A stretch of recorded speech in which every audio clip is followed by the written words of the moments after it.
The following program was provided by an independent producer solely responsible for its content.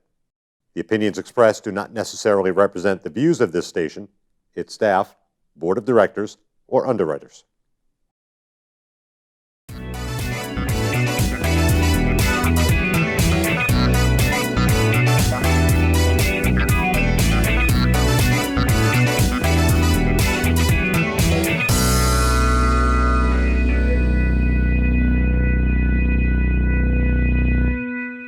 Good afternoon and welcome to Chit Chatting with Jocelyn, and I have my other host with me, Ms. Karen Testerman. Welcome. Thank you, Jocelyn. Always great to be on your show. It is. We've done shows together for 5-6 years, I think. Has it been that long? I think it's been that long. Oh my goodness. Yep, we started, I started off as a guest on your radio shows. I know. And then we built to co-hosting, and then we built to hosting shows every single day, both of us, into doing evening shows with sponsors. So, and now, you know, cable TV. So, wow. I know. We've come a long way, baby. Well, we go back even further than that if you really want to go into history. We do. All the way back to your daughter. Yes, yeah. Miss Karen. Miss Mary. Miss Mary, who's a teaching. And I think this is the funniest story. So she sends out this picture of her in her classroom as the new second grade teacher, right? She's very happy. This is my first day in second grade, right? And then she says, it really is, because she skipped second grade. Oh, that is too funny. Yeah, it really is First funny. day in second grade, but she actually skipped second grade, but she's doing it as an adult. It is her first year. Love it. So doesn't that make that special? Yeah, it does. She'll never have to say, I skipped second grade again. That's right. She'll be legit. She'll be legit, but she's teaching it instead. I love it. It's fabulous. And, you know, teaching those things that our children really, really need to have, the real tools like A, B, C, and 1, 2, 3. Although by the time you get to second grade, I hope that you've also learned that it's ABAC. And, you know, and that 2 + 2 is 4. Right, and not 3 because, you know, 3 was offended and feeling really bad. Oh, well, numbers don't have feelings. It's sort of... Oh, yes, they do. No. Oh, yes, they do. This is the absolute social emotional learning. Yeah. I actually said the V word in my other show. Uh-oh. Yeah, I've been, hanging around with the ladies that have the comprehensive sex education curriculum, which, oh, by the way, parents, get it. Don't let anybody dissuade you or not let you get it. You push and you push and you push till you have the full curriculum in your hands. So they've been doing this for years. Mm-hmm. And we talk about really years, because my mother, when my younger sister, and she was 15 years younger than I was. So my mother was at that time president of the parent organization. Mm-hmm. And she was going to the copy machines and running off copies of the pages in the textbook that were highly offensive in a sexual manner. Now, so this is not anything new. This has been a gradual thing, which is what they do. Right. It's been, I don't know who comes up with the ideas. It really is good versus evil, but it has been going on for years after years after years, and it's little slow incrementalism. So when our legislators start talking about compromise, well, we'll compromise on this language. We'll adjust it so that it's not 8 weeks. We'll adjust it to 24 weeks. It just makes my blood boil because it's incrementalism that has pushed us into the situation where we are now, where we're really, we're in a war of good versus evil. And we're in a situation now where if we're not vocal, then you're complicit. You're complicit. Not only are you complicit, but now you can't trust anything. Mm-hmm. We've lost. It reminds me of when I told my first lie, and how long it took me to get back into the trust of my mother and father to be able to trust me again to do what I said I was going to do. You know, it makes, integrity makes a difference, and It does. we have to. It matters. It all matters, and so when we get off on this, and we just can't trust those people that we thought we could. Correct. And it's coming out in everything. It doesn't matter whether it's the teachers, it doesn't, or doctors or nurses or the Scientists, right, or anybody. I mean, we can't even trust. What is the agenda? Exactly. Follow the money. I mean, all these terms that we wink, wink, nod, nod, follow the money. Yeah. No, follow the money. Oh yeah. Where did the millions and billions of our tax dollars go? Right. Who got it? And when it's going to other foreign countries, which our Constitution says it's not supposed to do, it only has 3 things that it goes to. The test will be at the end of this. The money comes back. It's been money laundered through that foreign country and come back to the politicians that made it happen. Jazz hands. Yeah. Speaking of money laundering, you know, when you write that check to the Internal Revenue or the U.S. Department of Treasury, that covers your income taxes every year. And then they turn around and they send it to their departments, and their departments pay their employees who come up with wonderful ideas, and they have a little bit left over, and then they turn around and they say, we're going to send it back to the states, and you can have a special grant. Wait a minute. That money didn't just materialize out of nowhere. That was ours to begin with. It was ours to begin with. Exactly. Yep. So we have to remember that. And it's something that we run into in all levels of government, where we're turning around and saying, well, we can't let this federal dollar go, because if we don't spend it, somebody else is going to spend it. Well, why are they taking it in the first place? Correct. We need to start fighting back about this. Federal tax, there is no free money, and federal tax money is not theirs, it's ours. It Right. started here, it did the big loop up to Washington, D.C., took the little side scenic trail through all the departments, and then was so graciously offered back to us with so many strings, and it was ours to begin with. Right. And then they're so sneaky that they then withdraw that money, Yes. and you're left with the strings. Yeah. Or the other thing that happens is, okay, you don't want to do what we want you to do. You don't want to take that inoculation.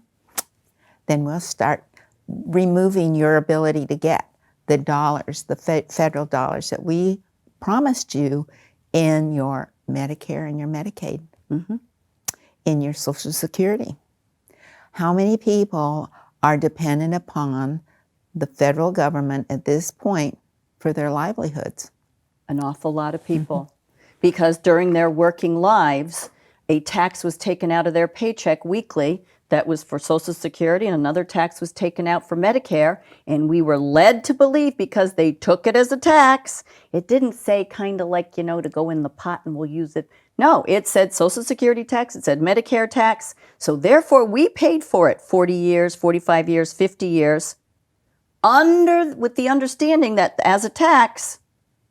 But what they didn't tell you was that tax was really dependent upon whoever was working at the time. So the lady who got the first check from Social Security, also there were 18 or so people who were working, and the tax was coming out of their dollar and going directly to her. Correct. We don't have Well, that anymore. Not totally directly.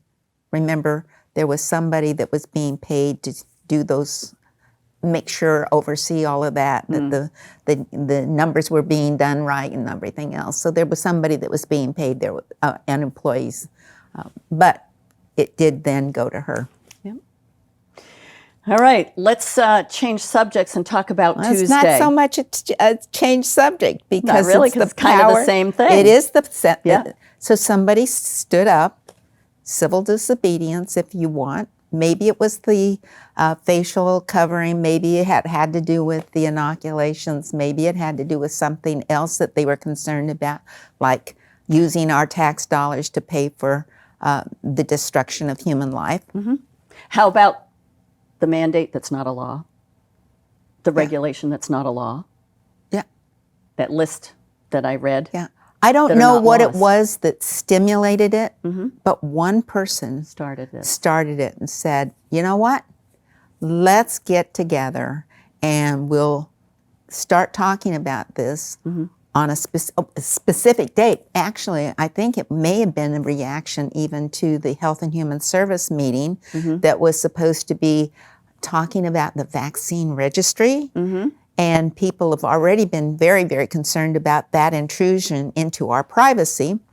So it may have been the fact that they had postponed that hearing because too many people showed up. Yeah. And then they've been having it online, supposedly, but they don't want to record it. And it's, See if I can find it. it's terrible, some of the things that are going on. But whatever it was that instituted or initiated this idea that we should be gathering in Concord at 11 o'clock on Tuesday, this past Tuesday, to hear what our legislators were going to do to help fight against the federal government's overreach, to tell us that each one of us was going to be mandated, which isn't a law. Right. So you were talking about, it just went out of my head, but what we wanted for DHHS and the vaccine registry. Right. We had Article 2-B, the right of privacy. Right. An individual's right to live free from government intrusion in private or personal information is natural, essential, and inherent. December 5th, 2018. Right. In 2018, the citizens of New Hampshire voted 81%. 81%. It was passed. Right. And yet they stomp on it. So, and here's something that is not common knowledge because of the way that our government works in New Hampshire. Our governor, we elect 5 executive counselors. Those are the people's last voice on contracts and so various types of policies. Who gets to be a commissioner? Who gets to be sit on a committee?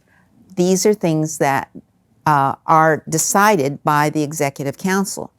However, the governor is the one who determines what the agenda for the executive council is going to be. So when we have this vaccine registry that has gone through the executive council for approval. That meant it had to have come from the governor. You got it. Isn't See what that I interesting? Told you? Yeah. The job descriptions. See my show before this. It's weird how I was talking about that, and here you are. Right. So what happened on Tuesday was we were supposed to go, and the word went out. Someone and lots of people jumped on board and said, hey, they're going to have this conference, this press conference. Let's all go. Over 500 people showed up. Yes, they did. And our speaker, Sherm Packard, Kim Rice, many of the leaders in the legislature, in the House of Representatives, spoke. They started out well, that we have a certain privacy, that we have certain rights and personal rights, but they didn't hear the people. No. They were not listening to the people. But I have to tell you, here's the power of one. Remember, I said somebody had an idea, and it started spreading, and more people heard it. So that number 1 became 2, became 4, became 10, became exponentially 100, growing. 100, yeah.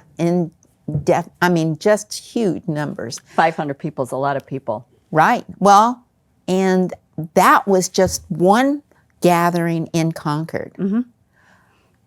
Teresa Grinnell, who's a nurse at Concord Hospital has been gathering twice a week at least, if not more often, to protest the mandatory inoculations that the hospitals are requiring, right? She's been gathering people. There have been people up in Berlin at their hospital. There have been people in Dartmouth they've been doing a 24-hour observation, and it's impacting students because the stimulus up there was David LaRue's wife is a student. She's in her last year of nursing school, or it may be an LNA type thing, but she's pregnant, and they want to force her to get an inoculation, and she knows it's not healthy for her baby, so she does not want to take it. Well, if you don't take it, you can't take the classes. You can't finish up your last semester. That is going to be your livelihood. And we have people, I don't know how many stories you heard, but I heard numbers of stories about people 20, who are 30. frightened Yes. because they may not be able to provide for their children, provide for their families. Or anyway, so the power of one precipitated. Now I want you to listen to this, because it was really a lot of things. It wasn't just one thing that happened. Because of all of those people who showed up on Tuesday, yes, they were noisy. Yes, they were demanding. Yes, they were angry.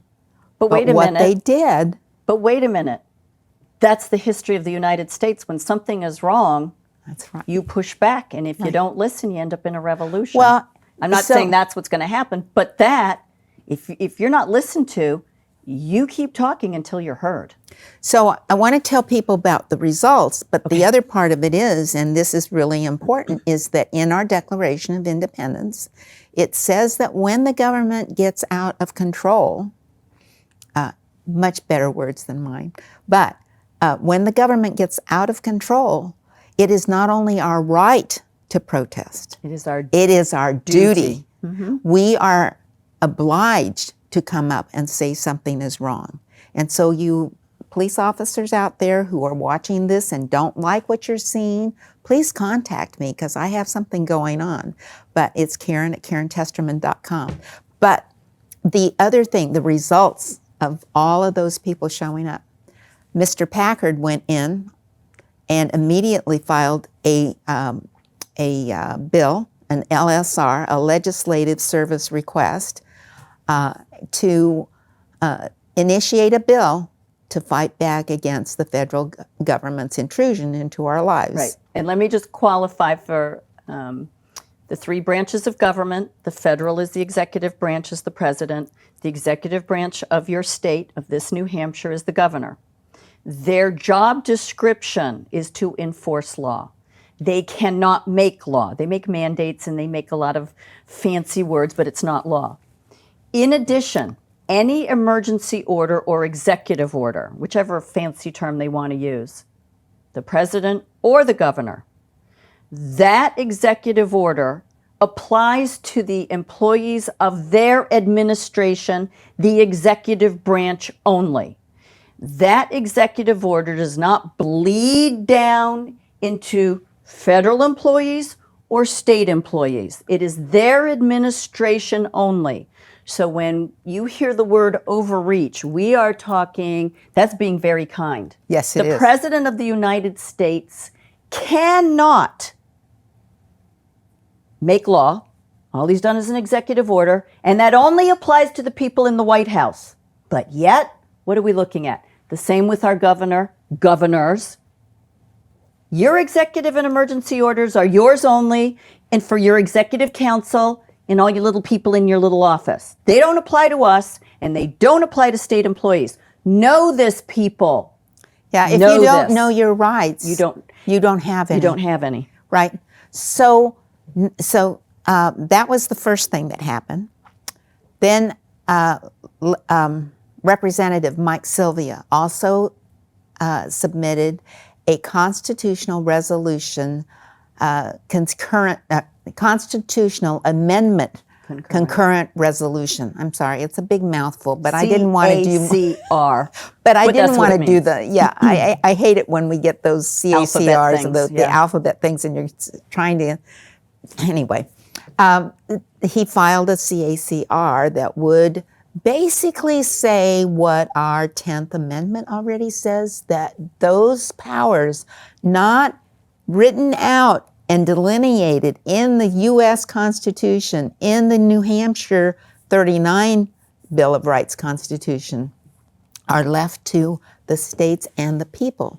So our Constitution says there's 39 different Bill of Rights that apply to you, and those are left to we the people to decide in most cases, right? But the 10th Amendment was the thing that New Hampshire refused to sign onto the original Constitution of the United States to ratify it until they were guaranteed that those things that were not specifically provided for in the U.S. Constitution were left for the states and the people. So we have to reclaim that. Correct. But I thought it was interesting. Anyway, so Mike Sylvia, Representative Mike Sylvia from Sanborn, I think it is, introduced the CACR on specifically what the 10th Amendment says. Okay.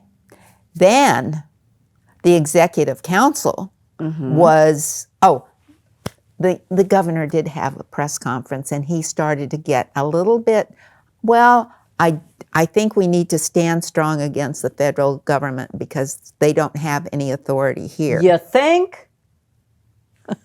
Anyway, he was I said being that that at that press conference, and I think he's had one since then. I know he's had one since then. But at any rate, the Executive Council was meeting on Wednesday, and they were considering receiving $27 million to establish 13 different areas. 13 new positions dedicated to vaccination effort. Right. To force us to fulfill the regulations in the vaccine registry, I think, is probably very close to it. At any rate. This is an exact example of what you said, that our federal tax dollars are taken, it goes up to D.C., it trickles through the departments, and then they dangle it like a little fish, like a little worm in front of a fish, $27 million for 13 new positions. And aimed then at increasing. The other thing that they were considering on Wednesday's Executive Council was the $300,000 that were supposed to go to Planned Parenthood. And what many people didn't understand was that the governor had also increased the amount of money going to family planning groups. Right. One of the things that is known is that usually the only applicant for those family planning grants are Planned Parenthood. Usually So doubling the only. money, So backdooring it was the money. increasing the money. Well, the Executive Council in both cases voted against both Good. pots of money, and I applaud them for it. But we have to watch out because they are known. Our government is known to go ahead and do things that they know they shouldn't be doing. But that's not all. So you've got those four things that are happening. Now the governor has come out and said he may just join the lawsuit Of the with other the other governors. governors against the federal government. You better. Well, I want to know, why aren't we standing up and saying this is a sovereign state? We have rights as a sovereign state. You know why we don't do that? Because there's all this federal money that they're printing, that's another lesson altogether, but they're printing all this money and they're bringing it into the states and they're buying us all off.